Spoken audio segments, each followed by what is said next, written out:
Hello students, I hope you have enjoyed the last lecture that we had on microeconomics and macroeconomics. Today we are going to have a detailed differentiation between both of them.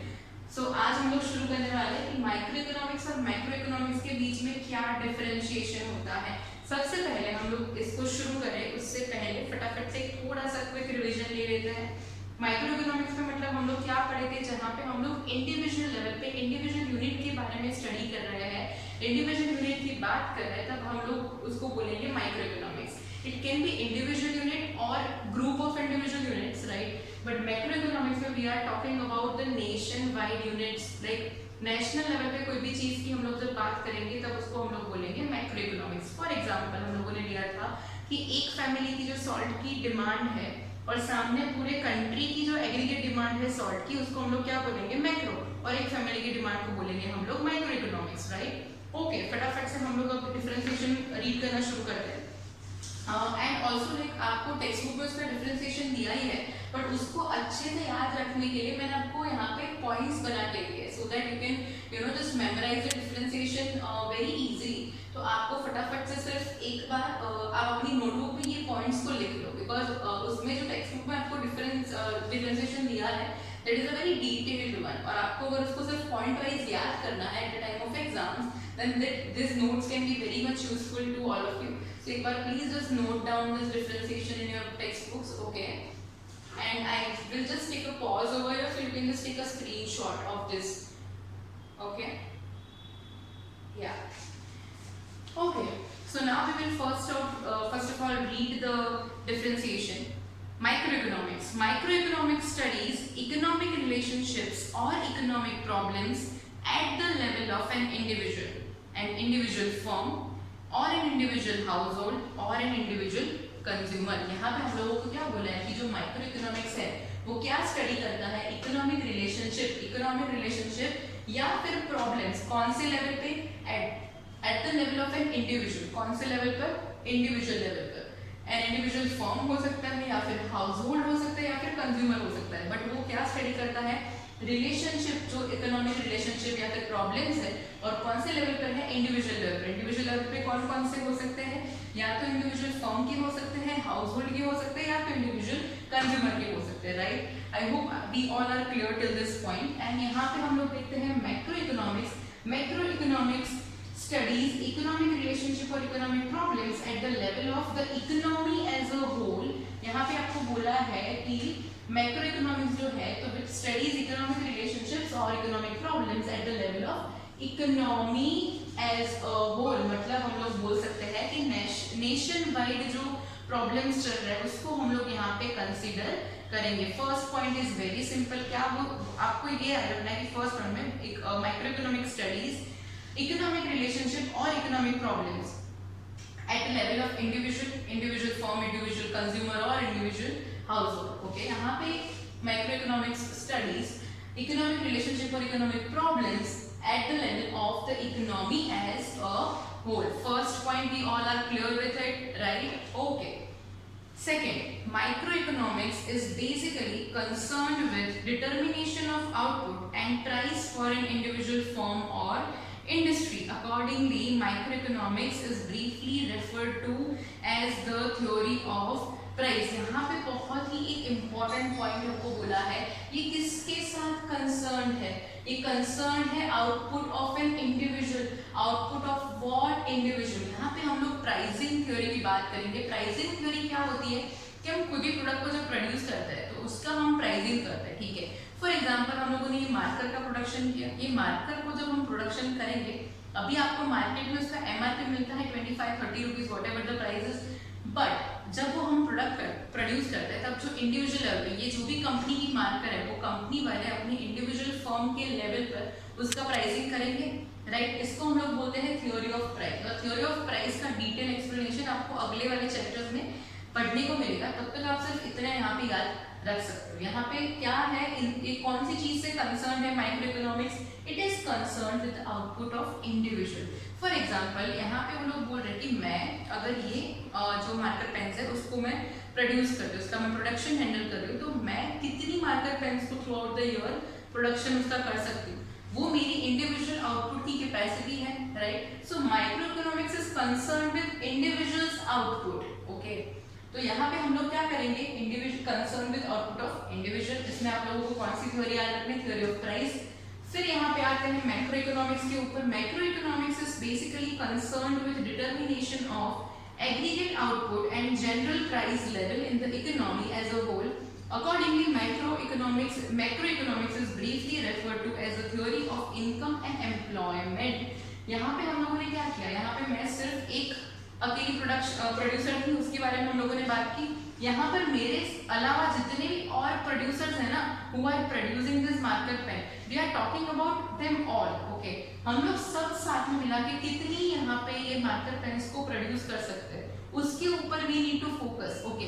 मान लो कि हम लोगों ने बोला 1 lakh marker pen हम लोग साथ में होके 1 साल में प्रोड्यूस कर सकते हैं, ठीक है। तो वहां पे अब ये इसका प्राइस भले कि मेरी कंपनी में 25 रुपए है या फिर 30 रुपए, ठीक है।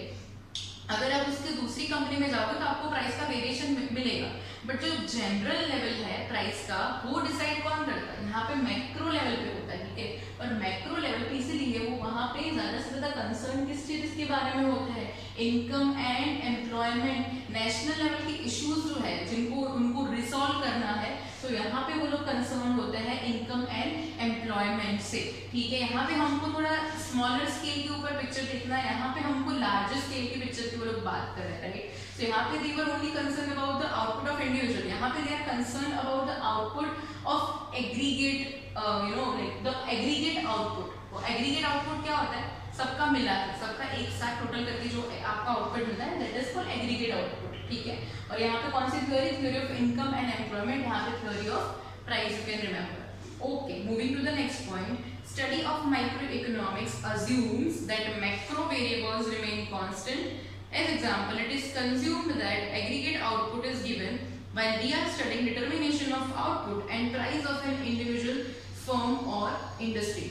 यहाँ पे बेसिकली वो लोग ये बोलना चाहते हैं कि जब भी हम लोग माइक्रो इकोनॉमिक्स के बारे में बात कर रहे होते हैं तब हम लोग क्या करते हैं, जो कि मैक्रो वेरिएबल्स है। अब माइक्रो वेरिएबल्स कौन से हैं और मैक्रो वेरिएबल्स कौन से हैं, मैं पहले आपको फटाफट से वो उसका ब्रीफ देती हूँ।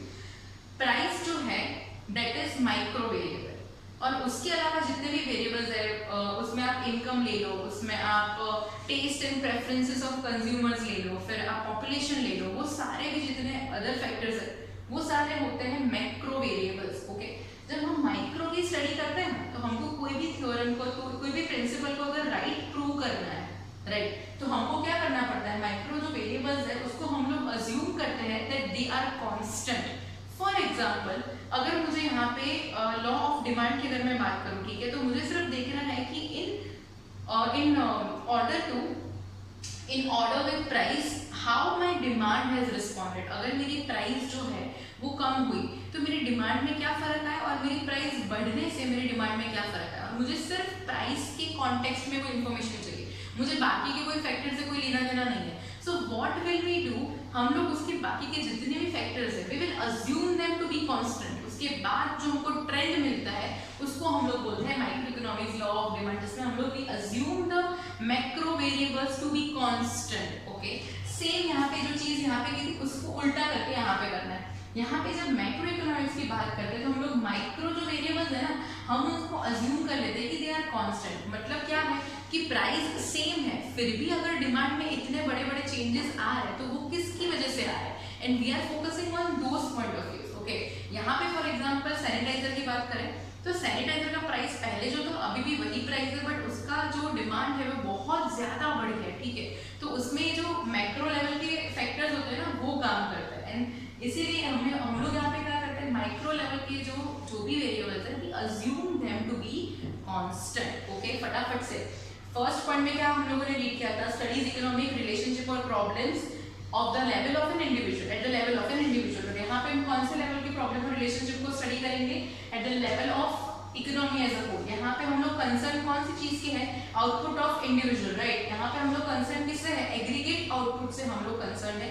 थ्योरी ऑफ कौन सी थी, theory of price, theory of income and employment. यहाँ पे क्या था, मैक्रो वेरिएबल्स जो है वो कांस्टेंट रहेंगे, यहाँ पे माइक्रो वेरिएबल्स जो है वो कांस्टेंट रहेंगे। And moving to the last point, market forces of supply and demand play a significant role in the context of microeconomic problems like the problem of of product pricing और factor pricing. यहाँ पे वो लोग क्या बोलते हैं कि जो मार्केट फोर्सेस है ना, उनका जो रोल है वो बहुत ज़्यादा सिग्निफिकेंट हो जाता है, राइट। और बाकी के जो फैक्टर्स है उसका इतना कोई प्रॉब्लम नहीं होता, पर उसका रोल बहुत ज़्यादा सिग्निफिकेंट हो जाता है। और problem of product like the problem of product pricing और फैक्टर प्राइसिंग, हम लोग इसमें क्या बात कर रहे हैं कि जो भी हमको फॉर एग्जांपल मान लो कि हम लोगों ने जैसे बोला था कि कौन कौन से जो हमारे चैप्टर्स है उसको हम लोग मैक्रो इकोनॉमिक्स कंसिडर करते हैं, सो यहाँ पे जो प्राइसिंग स्ट्रेटजीज है, फैक्टर्स की जो प्राइसिंग होते हैं, जहाँ पे प्राइस कंसर्न है, वो सारी चीजें जो है ना उसको हम लोग मार्केट फोर्सेस के ऊपर से हम लोग उसको डिसाइड करते हैं, राइट। तो मार्केट फोर्सेस जो है यहाँ पे वो सबसे ज्यादा रोल प्ले करता है कि मार्केट में डिमांड क्या है, मार्केट में सप्लाई क्या है।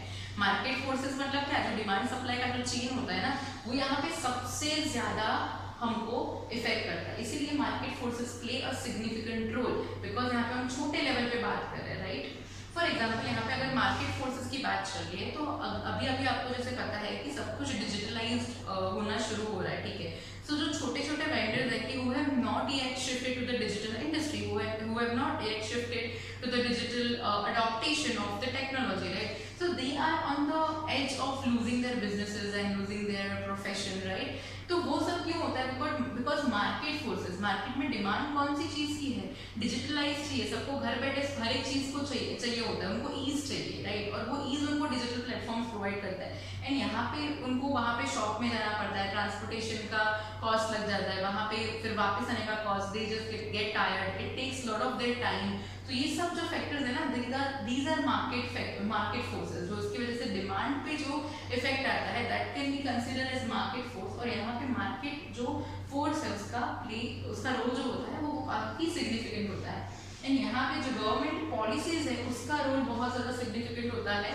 क्यों, ये अब बताती हूँ आपको कि अगर आपने सुना हो तो बजट बनता है एवरी ईयर, राइट। और बजट में क्या होता है कि गवर्नमेंट हर एक इंडस्ट्री, हर एक सेक्टर को certain amount of money provide करता है to just spend the money on development of that particular field. मान लो कि एजुकेशन इंडस्ट्री में उन्होंने बोला कि आप लोग ये साल में 400 करोड़ का बजट है एजुकेशन इंडस्ट्री के लिए, अच्छा काम आप लोग करते जाओ, राइट। अब वो 400 करोड़ जो है ना, तो वो एजुकेशन इंडस्ट्री के लिए है। और बहुत सारे बजट में बहुत सारी चीजें होती है कि जैसे कि कोई बजट ऐसा होगा कि जहाँ पे जो आर्म फोर्सेस है उनको बहुत ज्यादा हिस्सा दिया होगा। अगर एक आप सेक्टर को ज्यादा हिस्सा प्रोवाइड करते हो, उसका मतलब ये है कि दूसरा कोई हिस्सा है जिसको इसकी वजह से सेक्रीफाइस करना पड़ता है, राइट। तो फॉर एग्जांपल अगर आपका कोई ऐसा बिजनेस है कि जिसकी जो गवर्नमेंट पॉलिसीज है those are not very beneficial और नॉट वेरी सपोर्टिव पॉलिसीज, तो आपको इससे बहुत ज्यादा नुकसान हो सकता है, राइट।